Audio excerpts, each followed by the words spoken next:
kelebihan-kelebihan lain. Yang terutama yang kita belajar adalah memang perlunya suatu sinergitas antara elit, perlunya ada kerjasama, kolaborasi. Semua bangsa yang berhasil, elitnya bisa kerjasama. Semua negara yang gagal, elitnya ribut. Terima kasih atas kehadiran saudara-saudara di sini. Waktu saya dilaporkan bahwa Kadin ingin datang, saya bilang ini sangat penting dan saya prioritaskan untuk menerima saudara-saudara.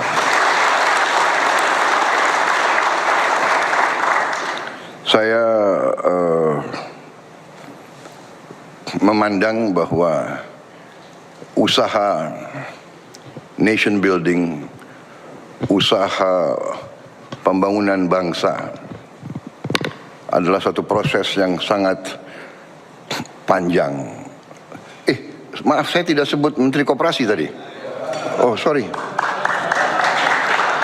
Oh, sorry, Menteri Koperasi Saudara Ferry Juliantono. Sorry. Aku lihat mukanya ada di situ. Sorry. Aku tadi slip. Minta maaf ya. Masalah nation building, masalah pembangunan bangsa memang adalah proses yang sangat panjang, sangat berat. Dan dalam proses ini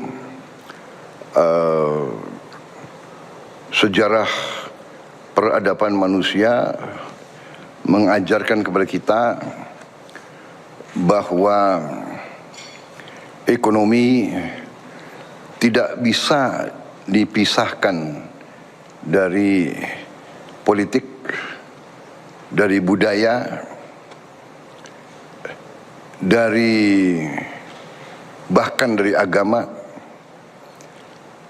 bahwa pembangunan suatu bangsa adalah pembangunan lintas sektor.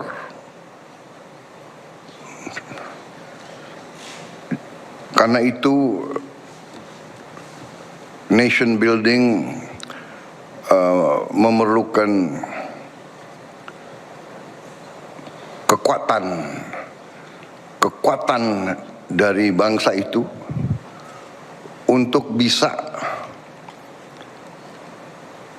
dikerahkan, untuk bisa dipersatukan, sehingga bangsa itu dapat memanfaatkan semua sumber daya yang ada di bangsa itu. Ini adalah masalah sejarah. Kita tinggal belajar dari sejarah. Ya.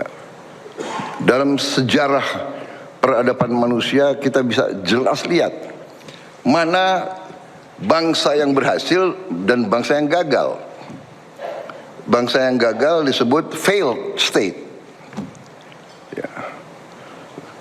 Failed state, negara gagal. Punya sumber daya tapi gagal. Apalagi tidak punya sumber daya dan tidak punya kelebihan-kelebihan lain. Yang terutama yang kita belajar adalah memang perlunya suatu sinergitas antara elit, perlunya ada kerjasama, kolaborasi. Semua bangsa yang berhasil, elitnya bisa kerjasama. Semua negara yang gagal, elitnya ribut. Apa yang kita maksud dengan elit? Elit adalah unsur pimpinan.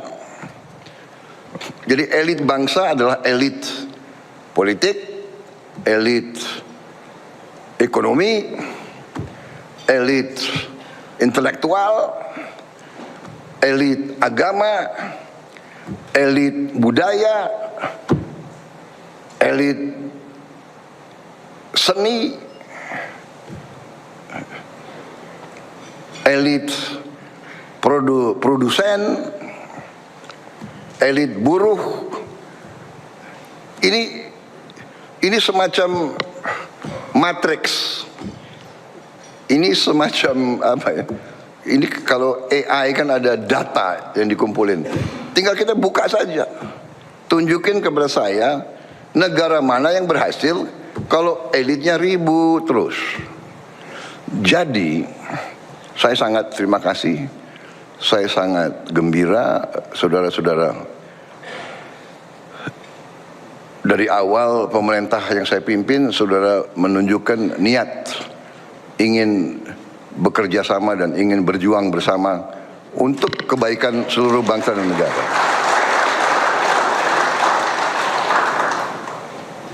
Pembangunan bangsa adalah usaha besar, di mana untuk awalnya memang, bukan awalnya, dasar sebetulnya adalah masalah yang paling krusial adalah masalah ekonomi.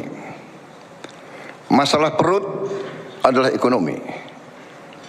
Paling dasar, Anda sudah tahu, kalau saya bicara udah berapa puluh tahun, pasti saya bicara masalah pangan, masalah perut. Karena ini pelajaran ribuan tahun sejarah. Alhamdulillah kita sudah capai dalam waktu yang singkat ketahanan pangan, swasembada pangan. Di luar dugaan banyak orang, bahkan banyak yang tidak percaya sampai sekarang. Tapi alhamdulillah, ini adalah hasil real. Ini yang membuat kita percaya diri, confident. Apapun terjadi, kita yakin kita bisa jamin makan untuk bangsa Indonesia. Dan ini prestasi, bukan prestasi yang gampang. Bukan prestasi yang gampang. Ternyata swasembada pangan baru kita alami hanya beberapa tahun, sekian puluh tahun yang lalu. Sekarang kita mencapai itu.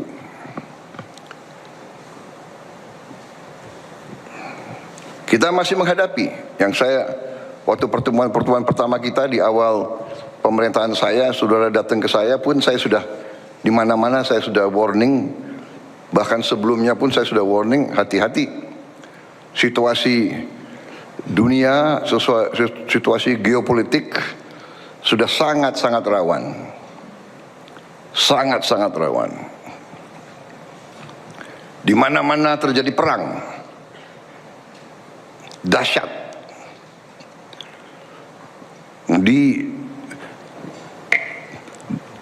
Di kontinen, di benua Eropa, perang besar. Perang besar ini di Ukraina ini sudah lebih lama dari Perang Dunia Pertama. Ini mungkin akan lebih lama dari Perang Dunia Kedua.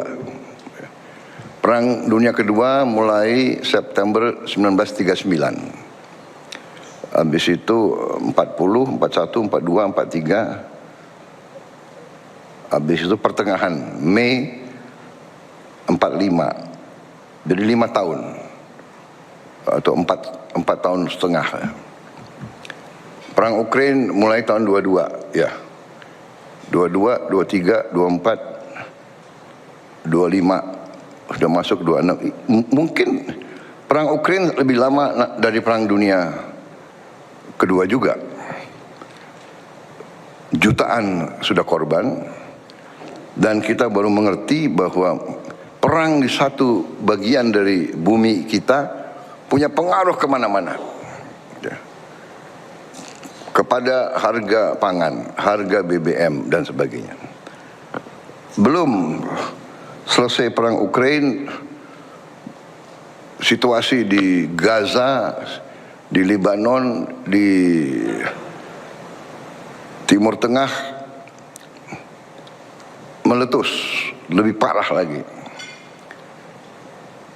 Di Teluk, di Selat Hormuz, Iran, sampai sekarang belum selesai. Dan kemungkinan akan juga cukup lama. Bahkan bahaya perang nuklir tidak bisa kita remehkan, baik di Ukraina maupun di Timur Tengah. Kita pun yang kita tidak duga-duga, yang kita anggap ASEAN adalah zona perdamaian, terjadi perang. Di Myanmar berkecamuk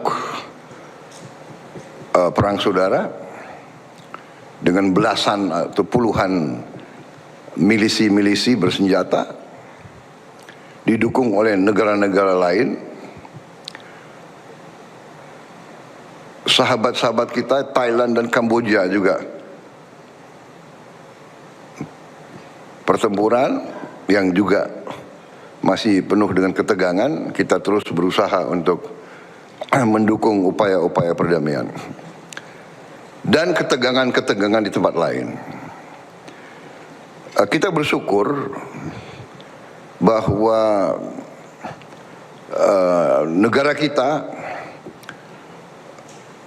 memiliki suatu warisan dari pendiri-pendiri bangsa kita.